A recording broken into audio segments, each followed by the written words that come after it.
So Alex, it's your first time, isn't it, on Etihad? Yes. Yeah. So what are you most looking forward to? What are your expectations, really? So I've seen some really good YouTube videos in terms of the actual experience, so I guess high expectations I have, and I suppose just looking forward to the unexpected, I suppose, really. We are here a little bit early, as you'll see. Very early. Just 4 hours online, but the board's showing 10:25. Right? So there's an inaccuracy there, actually, so that's saying that is a negative already. So we're now at the check-in desk for business class on the 380 Abu Dhabi. You know, it's a Derby, didn't you? I nearly did say Derby, but it's quite a shame that the bag drop seems to be. But then saying that they're just getting them to queue, so hopefully business will open at the same time as that, otherwise it will be a little bit disappointing. So Alex, how was the, I thought the security was really quick. Security was quick, although we have been told off for filming, which was quite interesting, but it took them about an hour and a bit for them to let us know, so a bit disappointed on that front, because it doesn't say anywhere, and obviously this isn't a commercial video or anything, so a bit disappointed. But overall check-in experience by the actual person representing Etihad was perfect. No, and I agree. I think that was really quite poor. They came up, and then the minute we, like I said, had previously worked in Airlines or Mail, they sort of changed the question to, what are you doing in Abu Dhabi? So yeah, it's a bit disappointing. It's also incredibly quiet, it looks, today, so hopefully it won't be too chaotic in the lounge. So here you are, you join us, just entering the first class of business class lounge. I had a boarding pass, just had to have that reprinted to gain entry, but here we are. We were the first ones in. They were doing some training, I think, for some new starters on the right, but yeah, we had the lounge to ourselves at this point pretty much. The food wasn't quite ready yet, but it came out probably about half an hour, 45 minutes after we had sat down. For the food selection, there were I think it was curry stuff. As you can see, it's not in there just yet, as well as things such as hummus, a few salad items. You see some wine there. No expert on wine, but the stuff we had on board was okay, so I imagine it was comparable quality. So once the food came out, it was an absolutely lovely selection. If you're a fan of curries, this is certainly the place to be. They seem nice. The salad hummus selection was rather divine, and the cake selection also was lovely with some lovely warm cookies. What's your well, he's enjoying it clearly because he's shoveling it down. Sort of a bit of a delay for food, I think, really, hasn't it? Been here for an hour now, no food, so yeah.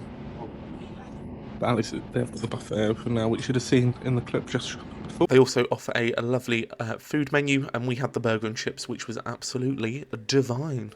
After that, we headed into the lounge area and ordered ourselves some cocktails, and Alex's thoughts on those are coming up just now. It's quite refreshing, that is. Quite refreshing. We had some food. It was took a little bit of time to get the service, but they said they weren't opening the dining room until 11, so overall, once we'd ordered, it came in sort of 15 minutes. And the buffet, as you've seen in the video, sort of quite a good selection of food. And then we just had a cocktail, which is already finished now. So it'll be on to dessert next. But so far, quite a good experience. We're pretty full at this point, although we could squeeze in a lemon tart with blueberries, which was absolutely lovely. We headed to the gate at the advertised boarding time.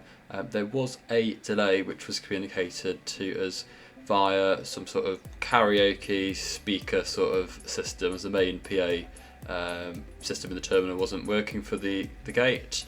It was a bit difficult to hear what they were saying, but I guess you have to do what you have to do in those sort of circumstances. Headed down the jet bridge to the A380 taking us to Abu Dhabi today. We were greeted by a friendly crew, although Rena and I were directed down the wrong aisles. I was directed into the galley area and quite swiftly pointed out of there by one of the other flight attendants.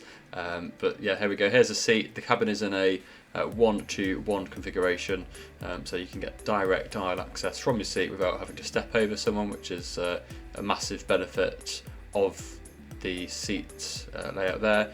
Here's a toilet, which was clean and well stocked throughout the flight, and our pre-departure beverage. And something that was already at the seat when we arrived was the Aqua de Palma amenity kit, and it was absolutely divine, some great things in there. And here we are for the takeoff roll out of London Heathrow.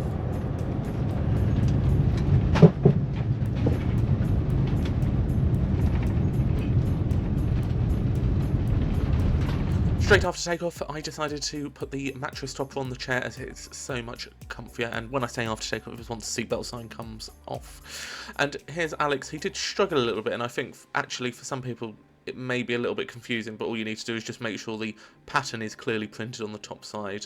And Alex eventually popped it on there with a little bit of struggle, but it does make the seat a lot more comfy, and I would recommend if you are in business class on Etihad, put that on your seat straight away once that seatbelt sign comes off, and it just adds an extra layer and an extra level of comfort.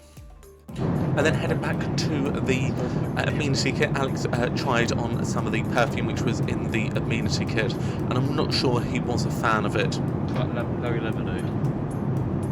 Because it's better than BO, isn't it?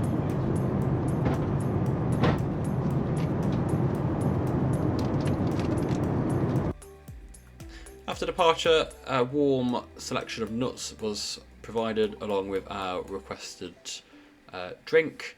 Here's just a quick run through of the menu, as you can see on screen there.